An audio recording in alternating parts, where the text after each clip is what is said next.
Hello दोस्तों, तो हम लोग इस वीडियो में देखने वाले हैं मंथली टेस्ट का सब्जेक्टिव क्वेश्चंस। ठीक है, तो आप लोग देख सकते हैं कि स्क्रीन पर आप लोगों के बीच में है यहाँ क्वेश्चन, और जो है क्वेश्चन नंबर 6 है। क्वेश्चन नंबर 6 क्या बोल रहा है कि विलेय पदार्थ किसे कहते हैं। ठीक है, तो चलिए सब्जेक्टिव क्वेश्चंस को हम कॉपी में ही लिख करके आप लोगों को समझाते हैं और बताते हैं कि विलेय पदार्थ किसे कहते हैं। ठीक है, तो इसका आंसर क्या हो जाएगा, आप लोग देखिए। तो विलेय पदार्थ जो है वो वह पदार्थ जो किसी द्रव में घुल जाता है, मतलब विलेय पदार्थ किसको कहते हैं, जो किसी द्रव में घुल जाए। ठीक है, उसी को हम लोग विलेय पदार्थ कहते हैं। तो चलिए इसको डेफिनेशन इसका लिख देते हैं। वह पदार्थ जो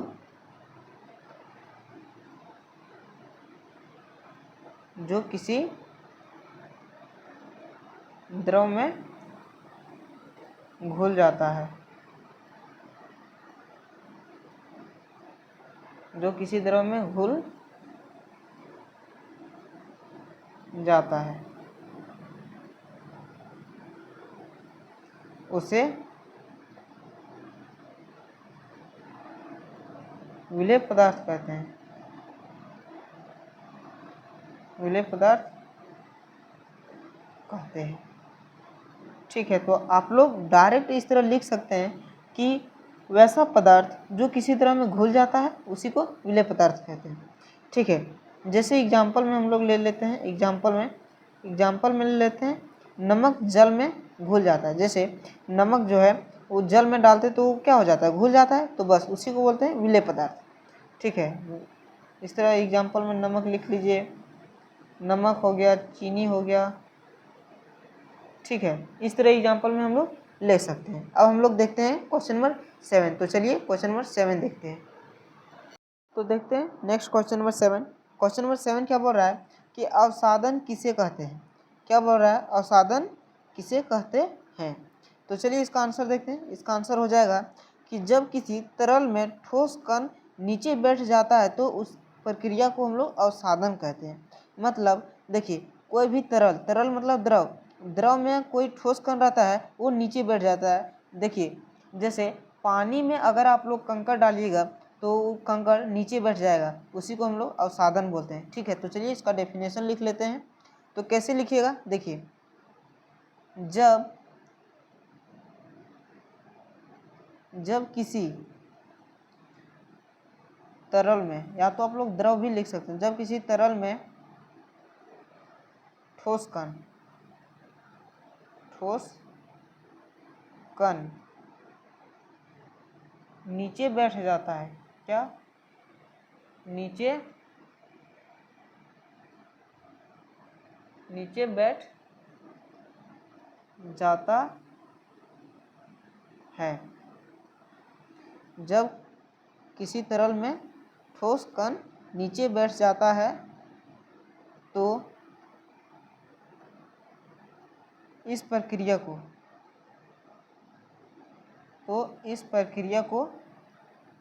क्या बोलते हैं, अवसादन।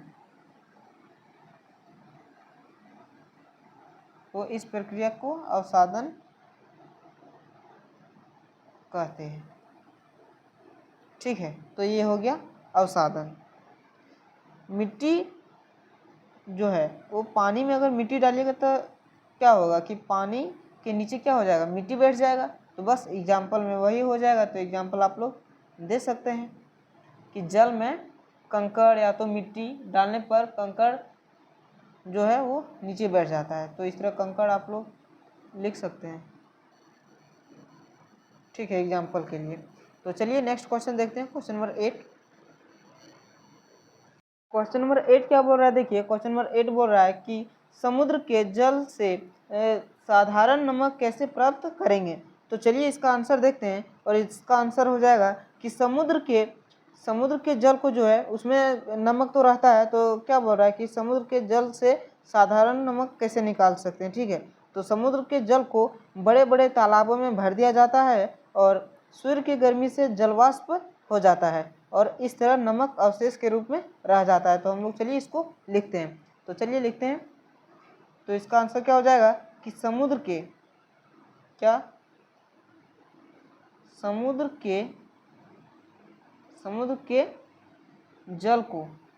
के जल को बड़े बड़े तालाबों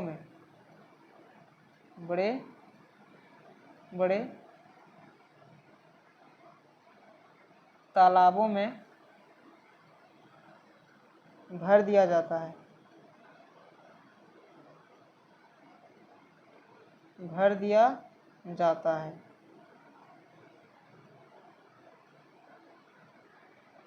और सूर्य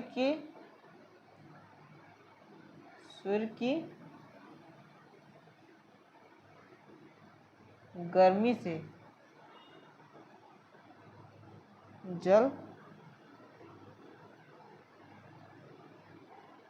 जल वाष्पित हो जाता है।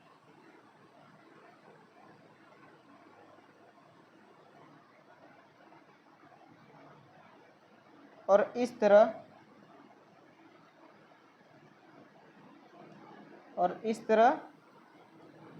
नमक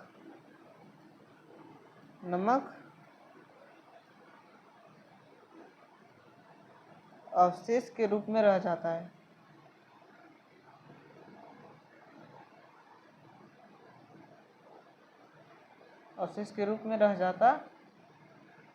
है। ठीक है, तो आप लोगों को समझ में आ गया होगा। अब बचा क्वेश्चन नंबर 9। ठीक है, तो चलिए क्वेश्चन नंबर 9 देखते हैं। तो चलिए देखते हैं क्वेश्चन नंबर 10। क्वेश्चन नंबर 10 में हम इसलिए आ गए हैं क्योंकि क्वेश्चन नंबर 9 में क्वेश्चन जो है वो अंतर बताने वाला है। तो आप लोग टेलीग्राम चैनल पर जुड़ जाइए, हम वहाँ अंतर के साथ आप लोगों को PDF सेंड कर देंगे। ठीक है, तो सबसे पहले हम लोग देख लेते हैं क्वेश्चन नंबर 10। और क्वेश्चन नंबर 10 क्या बोल रहा है, देखिए कि पृथक्करण की हस्तचयन विधि का वर्णन करें। तो चलिए इसका आंसर देखते हैं। तो इसका आंसर क्या हो जाएगा, देखिए तो बोल रहा है कि जब मिश्रण के घटक आकार या रंग में स्पष्ट रूप से भिन्न हो तो उन्हें हाथ से अलग करने की विधि को हस्तचयन विधि कहते हैं।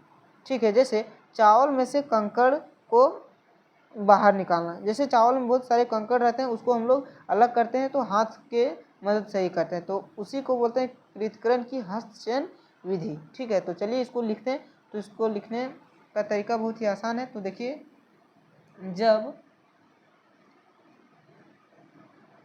जब मिश्रण के घटक आकार या रंग में स्पष्ट रूप से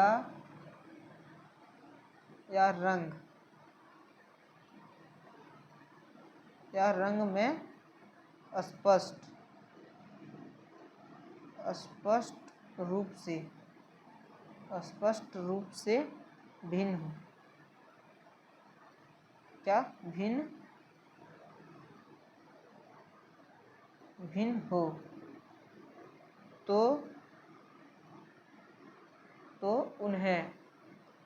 तो उन्हें हाथ से अलग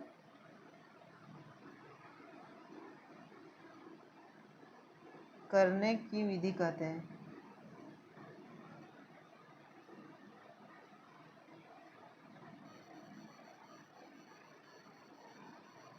ठीक है, तो ये हो गया इसका आंसर। करने की विधि को,